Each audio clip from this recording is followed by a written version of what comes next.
that third encounter, you feel that it may not be as genuine. So that's just my George Snotowski's story. It's just my gut when I read it. Yeah. That I tend to err more on the side of it possibly being a made-up story. But the only reason, one of the reasons why I have doubts of it is because I can't figure out to what end. Yeah. Because really all it does is help to enforce the September 12th story. So it doesn't help debunk it. But I suppose there could be something where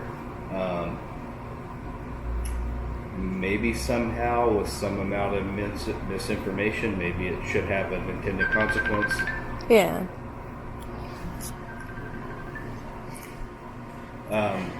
That maybe it didn't have, or maybe it just hasn't become, maybe I just haven't realized why. But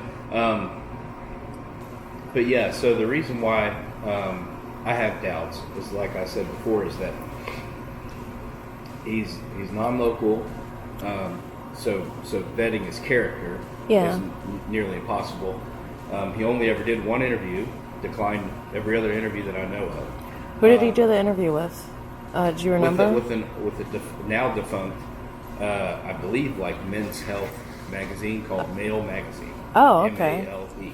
Who, back in that time, they used to pay for stories. Oh, okay. Yeah. Okay. Yeah, you could send in your weird stories. Okay. Yeah. I know about that. But so his story is that he was from New York City, but visiting family in Cincinnati, and coming back from Cincinnati. Yeah. And if you map it out, it's actually that was the first thing that made it seem outlandish to me that he would take that route. However, when you actually map it out on Google Earth and you tell it to ignore interstates, to where it'd be only taking the roads that would have been there at the time, it's not too far off what is the most direct path. It's about 2 hours off the direct path. It takes you from, the most direct path is like a 15-hour drive, and this path taking you through Braxton County is like a 17-hour drive. Okay. So if you don't have Google helping you out and telling you that you're going to waste 2 more hours of your life, you might not be obvious. Or if you're avoiding the main roads to avoid things like cops or something like that, that could be another possibility. Could be, but when you're driving between our various regions in West Virginia and surrounding states, the in-between is kind of, I don't want to say empty, but kind of empty. Yeah. So you're really not worrying about cops at that point.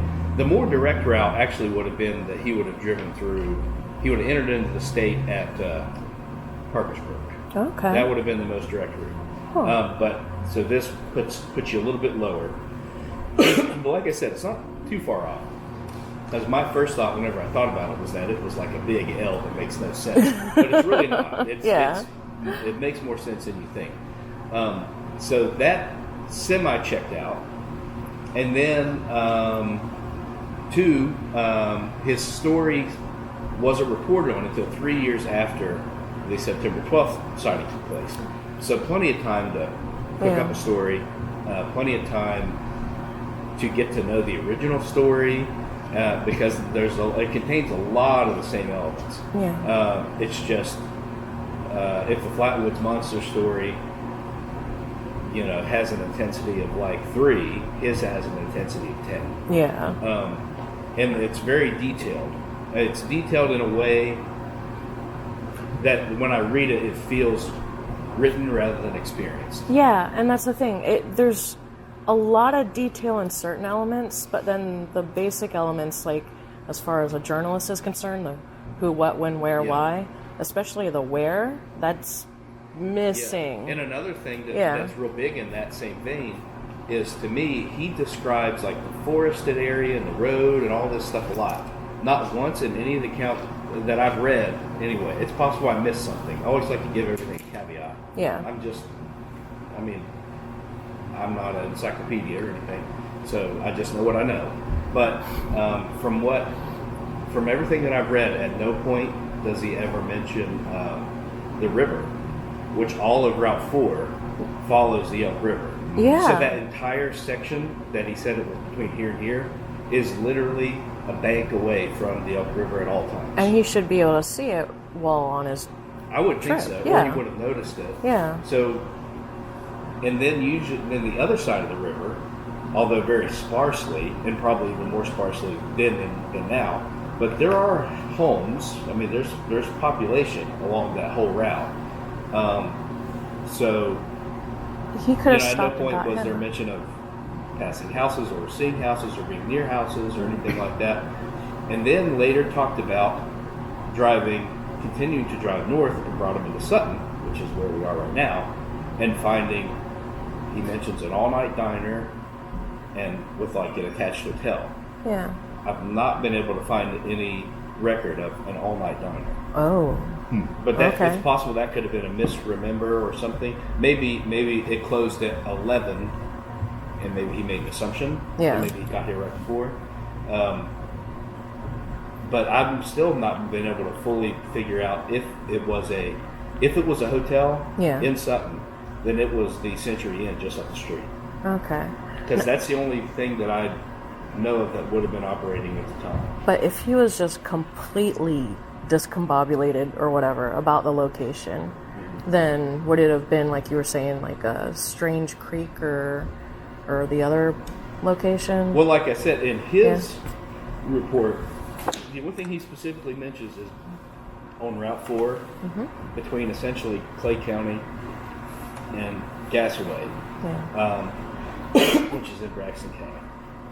And I usually say Ivydale in Clay because that's near the border, but I don't know if he actually said it's Clay County or Ivydale. Yeah. That's another thing too. The way he talks about the locations in, it's kind of in enough detail. It's enough detail that if you looked at a map, you would know that amount of detail. But if you would have experienced it, I think the detail would have been either far more detailed and specific or far more general. Like, I think if it was purely experienced, I think it would have been something like, it's somewhere in West Virginia. Yeah. Like, I have to think that would have been that's where it was. Yeah, because the shock and the trauma either cause two things. It's either, I know where this place is, or it's, I was so lost in West Virginia, Saying somewhere between Clay and Braxton, that there's something about that seems just specific enough to be fishy. Yeah. But the one thing that's brought me back to possibly feeling like it could be substantiated from another experience or from a related experience was there's a guy that I was able to speak to that lived in Strange Creek, and he said if the experience that he remembers really happened to him and he didn't dream it up, he would have had to have been 3 years old. So that gives him some doubts. Yeah. But the memories that he was able to recall were so vivid to him. And actually, Frank's book that you just showed there, he bought a copy of that book when that came out just because he's from Braxton and wanted to read a book that had to do with his home area. But other than that, he wasn't reading it as an eyewitness to see if it was right. He was just reading it as a interested person. Huh. So, but what shook the guy, and he told me not to say his name, so I don't say his name. That's cool. But what shook him was he was reading that book and he got to what Frank Ficino calls the Franktown incident, and there's an illustration in it that Frank drew based off of the description that George Slutowski gave. Yeah. And he said he saw that drawing, and it's like he was instantly paralyzed with fear. He dropped the book. Yeah. And for the next few minutes, he sort of dealt with what was going on inside of him. Yeah. And some of that was the memories that he long since forgotten have started coming back into his head. So he is pretty sure that he saw what's illustrated in that book. And his story goes something like this. And that is that one night, in the middle of the night, he woke up and in his bedroom and happened to either look out his window or walk over to his window, but one way or another, he's looking out his window. And he sees a thing, and he said the best he could describe it would be exactly the way Frank drew it. Oh. Going across their property, near his home, going from like one side to the other. And he was so scared, ran out of his bedroom, went to see if anybody else was awake. He could try to get help or get comforted by or anything. And everybody was asleep, and he said everybody's doors were shut. And they said even at that time, he knew enough to know that if he bothered anybody while they were sleeping, that maybe he might get in trouble, or he felt like he would get in trouble. He didn't want to wake anybody up. So he just went back to his room, checked his window. There was nothing there anymore. Laid back in bed and calmed down well enough to go to sleep. Yeah. So, but the more he remembered that and thought about it, the more that he thought, he did the math, the more he thought, there's no way I'm remembering this from when I was 3. That doesn't make any sense. So finally, this ate at him long enough, and he pretty much kept it to himself, that he talked to his oldest sister. I believe he's the only boy with 4 sisters. But he talked to his oldest sister and said something to the effect of, I got something I need to tell you. That, you might think I'm crazy, but just hear me out. I think I saw the Flatwoods monster. And she said, okay, how? Yeah. So he told all that story that I just told you. And she said, well, want to know something weird? She says, I could remember when you were real little, for like a couple weeks, you would talk about seeing some monster. And we all just assumed you either made it up, or you saw something that maybe you misidentified, or you had a dream, and we just didn't think much of it, and then eventually you stopped talking about it. Oh my. And he had completely forgotten that he told anybody whenever he was a child. The only thing he could remember was the incident, and that's it. So as far as he can tell, if this is a real memory, it's probably the earliest memory he still holds, and that anything contextually that wraps around it is gone. So, and that's about the right area. I mean, if you look on, if you drive to it, to Frametown, Strange Creek area, they're very close.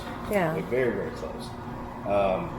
So, and it would put that window of time. I mean, it lines up enough to make me second guess myself and think, well, maybe this George Snitowski isn't full of crap. Because if we didn't come in here and talk to you, I kind of would have written that story off. Yeah. And it's like, because I didn't know about that story, the one you just shared in Strange Creek, and I'm like, okay, so there's more to this. And that's the one thing, like, when we tried to research and do some of this, we're like, okay, we have some of these facts, why aren't there some of these other facts? And coming here helps.